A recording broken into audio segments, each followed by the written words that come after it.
E por falar em influência, nesses estudos que vai ser semanais, que já começaram, né? Que vai ser. Não, vai começar já agora. Vai começar agora? Que vai começar agora de clarividência. Vai ter alguma conexão aí com essa área de TI, essa área de tecnologia, com o desenvolvimento da clarividência? Isso aí é a minha cara, né? Tudo é na área de tecnologia. Sim, a melhor experiência projetiva que eu tive foi trabalhando na clarividência. Foi assim, por isso que e daí veio a ideia de criar um gadget. Foi assim, eu passei o dia inteiro estudando, e tanto uma parte do Cabral, eu juntei uma técnica do Cabral com o livro de clarividência do Roberto, do Medeiros, o Fernando Medeiros, acho que é o... Geraldo. Não, é o... Geraldo Medeiros Júnior? Não é o Geraldo Medeiros Júnior, não. É do IPC, eu vou lembrar o nome dele. Eu acho que é Fernando, tá? Que tem o livro Clarividência. Acho que é ele, Pois é. Aí eu tenho esse livro até. Não sei se você tem ele aqui. Tá aqui. Tá, não sei, mas eu tava em cima da minha mesa agora quando eu saí de lá. Mas enfim, Clarividência é boa, a memória é ruim. Tudo ruim, na verdade. Aí eu passei o dia inteiro, fiquei o dia inteiro trabalhando frontal. O dia inteirinho, só focado o tempo inteiro nele. Eu fui para a praia, me desloquei de onde eu estava, inclusive. Eu fui para o lugar, comecei, todo mundo foi dormir, eu continuei trabalhando. Eu simplesmente tive eu já tive sair do corpo muitas vezes, mas essa vez foi impressionante. Deslocou, eu desperto, o corpo só fez relaxar, assim, 15 minutos no máximo. Eu desloquei sem zero lápis. Eu tomei um susto com a decolagem. Porque você está deitado, você não imagina você agora deitado, nada você flutuar. Foi exatamente isso que aconteceu. Eu flutuei em projeção clássica, né? Que é porque quando você flutua e fica em pé, e sem nenhum tipo. Aí nisso comecei a usar, e toda vez que eu trabalho frontal, o dia inteiro, a projeção acontece assim, fácil. Então, eu percebi que dava para criar um dispositivo em que eu não precisasse eu só ficar concentrado nele, mas o chakra frontal, que fica no sistema energético, é um órgão com toda uma complexidade.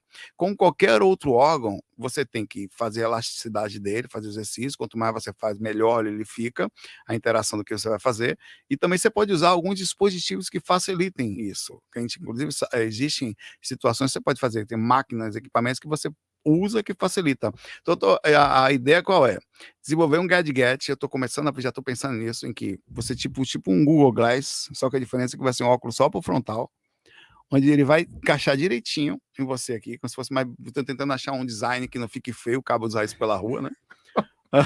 Aí ele vai ficar vibrando eventualmente, controlado por um aplicativo que a gente vai desenvolver. Eu sou desenvolvedor, você sabe também, né? Uhum. E ele vai ficar eventualmente trazendo vibrações sutis no frontal, lembrando do processo de desenvolvimento, e sincronizado com uma técnica que a gente vai fazer, que você dá play, na hora que tem que fazer, ela vibra num ponto que tem que vibrar. Isso você passa a sentir. Tanto é verdade que eu faço uma técnica no meu canal, que é a técnica da dedada. Não sei se você já conhece, já vamos. Que você está sentindo no frontal agora, antes que a gente fala? Não, né? Está sentindo? Então eu faço a técnica, é a seguinte, a técnica, você tem ideia como funciona, isso só você tendo um dispositivo externo.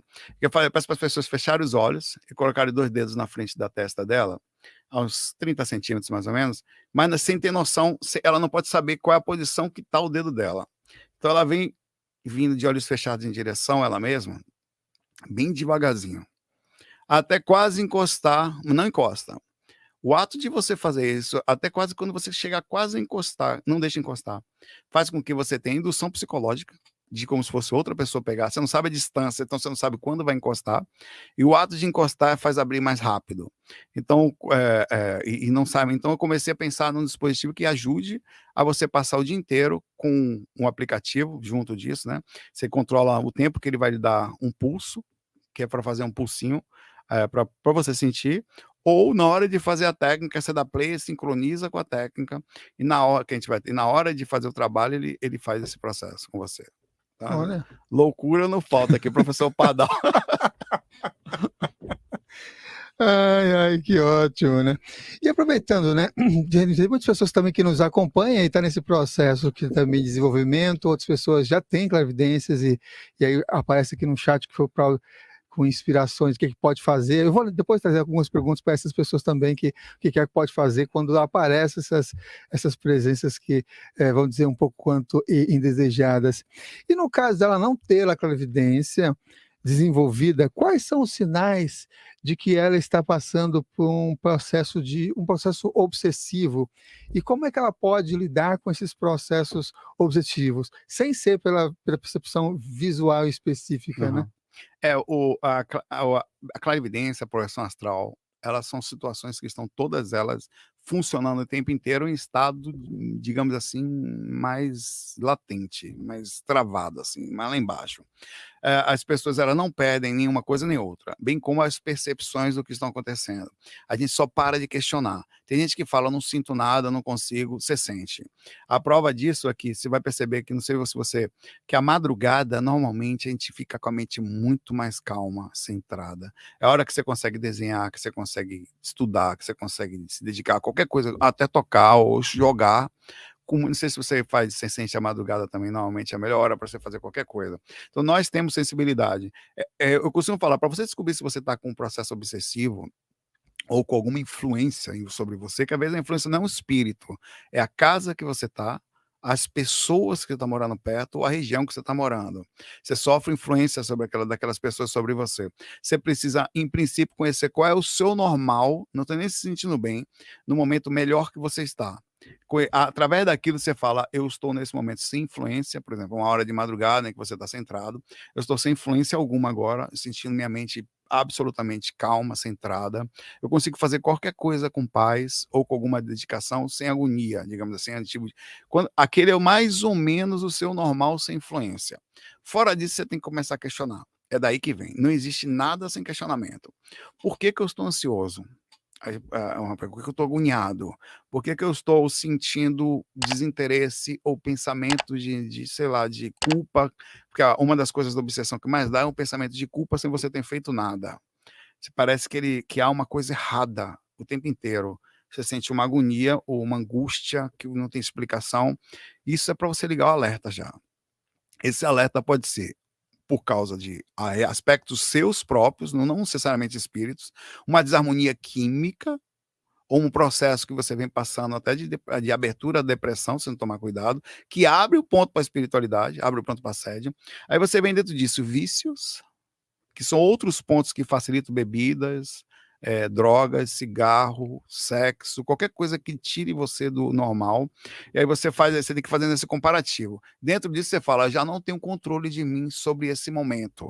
Porque aí são várias outras situações. Altas angústias na hora que você entra no seu quarto, era para você estar em paz ali. Não tem lugar melhor para você ficar em paz. Na hora que você fecha a porta do seu quarto, era para você estar vibrando em paz. Não era para você entrar no quarto e ficar chorando, sentir uma agonia.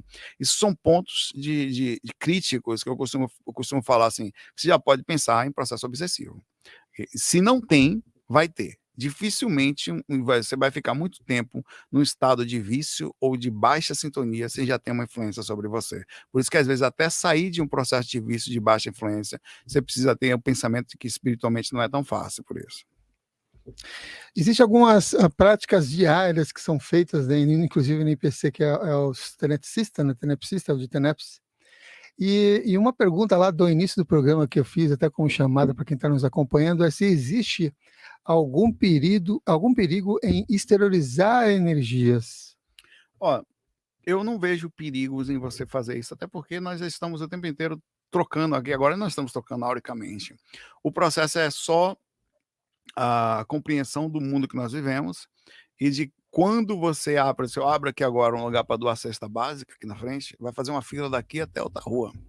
Por mais que eu esteja dando gratuitamente, se no outro dia eu fecho a casa, vai ser invadido aqui ou vão reclamar.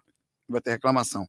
É o processo de responsabilização sobre aquilo que nós fazemos. Quando você dá um passo, você tem um passo positivo, que é a ação positiva que acontece com você, e as responsabilidades sobre aquilo que você faz. Como estamos aqui, inclusive, passando informação. Né? A gente precisa tentar ao máximo possível encontrar um nível de coerência, de pé no chão, tentar ao máximo estar com a mente centrada para passar a informação a melhor possível.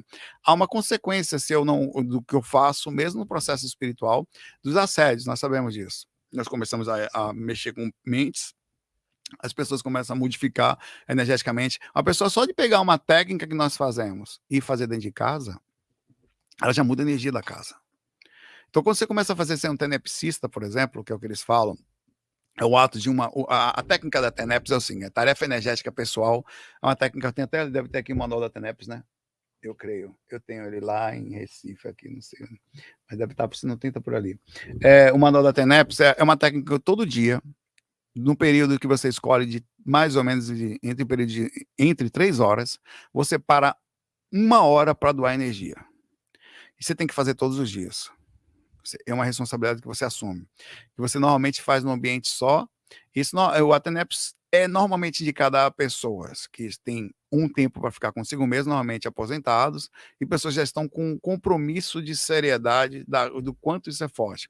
Você, a TENEPS desenvolve, por causa desse trabalho energético diário, seu parapsiquismo. Aliás, a própria, porque você doa energia para espíritos, junto aos próximos mentores, mas muita gente, por não ter respeito ou noção alta sobre a responsabilidade de abrir sua casa para fazer um processo espiritual desse, acaba não entrando num processo de assédio por isso, porque pede, digamos assim, o nível de quanto aquilo vai ser sério e como aquilo vai chamar assédio também, que é um lugar, um ponto de luz. Então, às vezes, o cara está querendo fazer um trabalho direito, mas ele não está apto a perceber que o assédio não vem só por ele, vem pela família, às vezes, vem pelo lado, né? A calma que você tem que ter constante por todos os lados. Então, assim como qualquer outra coisa que você vai fazer, né? O ato de ajudar, como você vai, por exemplo, vou resolver fazer um ato de ajuda lá, como eu vou falar, na Cracolândia. Você tem que tirar a corrente e tal, tem que tomar cuidado, tem que todo cuidado, tem que ir no máximo simples possível para tentar fazer uma ajuda de levar sopa, por exemplo, à noite para as pessoas. Tem riscos, ao mesmo tempo é importante. Então, a estratégia é saber mais ou menos com quem está lidando. Uhum. Eu vou voltar a uma pergunta anterior, que é aquela pergunta relacionada ao como lidar, né, com essas presenças. E a segunda parte, na verdade, o que é que você faz quando você sente que não é um espírito, uma consciência, uma entidade que está se aproximando e trazendo energias sombrias, mas que você identifica que é uma sombra pessoal sua? O que é que você faz, ou o que pode ser feito quando identifica as sombras pessoais que a gente cultiva ou criou com a gente mesmo? Você está falando que você, às vezes, esse é um grande detalhe. Inclusive, a galera, quando vai buscar o assunto, né, eles buscam eles querem que alguém que fale que é uma coisa externa. Quando você diz que as pessoas, ó, você vai ter que, para modificar isso aí, vai ter que ter uma modificação de ação aí, né? Não é só vir aqui, você vai buscar ajuda espiritual e quer que alguém faça um milagre por você, quando você descobre você é a própria sombra, né? A alma cebosa está em você próprio. De fato, é algo que a gente, quando está estudando espiritualidade, a gente tem que tomar ficar bastante lúcido quanto a isso, fora do corpo, por exemplo. A vida sai do corpo, os espíritos olham para você, né, e falam os seus defeitos. Jogam na cara, assim, inclusive a clarividência, com certeza, é um outro ponto. Eles falam, mas você isso aqui, e bate forte de doer, porque é como se alguém lesse você nu, e você se sente invadido. Qual que você se sentiria com qualquer pessoa? Chegasse para você na rua e fala, eu sei muito bem o que você faz lá de madrugada, não sei aonde lá, você vai fazendo espiritualidade, mas eu sei bem quem é você. Aí você toma um baque, aquilo machuca. Então, o ideal é você trabalhar dentro de um sentido de que, olha, eu estou em processo de alteração sincera, eu falo assim, não, eu realmente, isso eu falava isso, a gente acontece com a gente aqui. Há 5 anos atrás, você falou no vídeo isso. Não sei se já aconteceu com vocês, não? E aí eu falei, eu já mudei. Eu estava em processo de aprimoramento, de melhora da minha visão. Como dizia o Raul Seixas, eu vou desdizer tudo que eu disse, né? Disse antes, né? Hoje eu já mudei um pouquinho, então você tem que ter essa humildade de falar, não, tá certo, assim, pro espírita. Eu tô em mudança, e você tá mudando também? Aí você quebra o gelo, assim, é a melhor forma.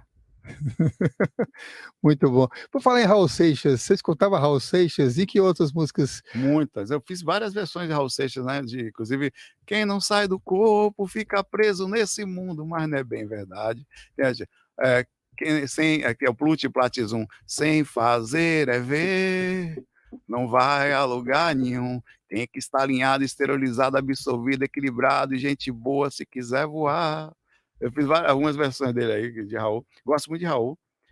Sempre ouvi, né? E não por acaso, a gente que ouve Raul normalmente pega neles as músicas, a espiritualidade, as letras, né? Se identifica com o maluco, beleza. Controlando a minha maluquez. misturada com a lucidez. Excelente, você acabou de assistir a mais um corte da TV Consciência Próspera. Espero que tenha gostado. Caso tenha interesse em assistir o episódio completo, clique no link na descrição deste vídeo. E se você quer receber mais conteúdo sobre desenvolvimento pessoal, espiritualidade e autoconhecimento, se inscreva aqui no canal. Gratidão e que as melhores energias cheguem até você.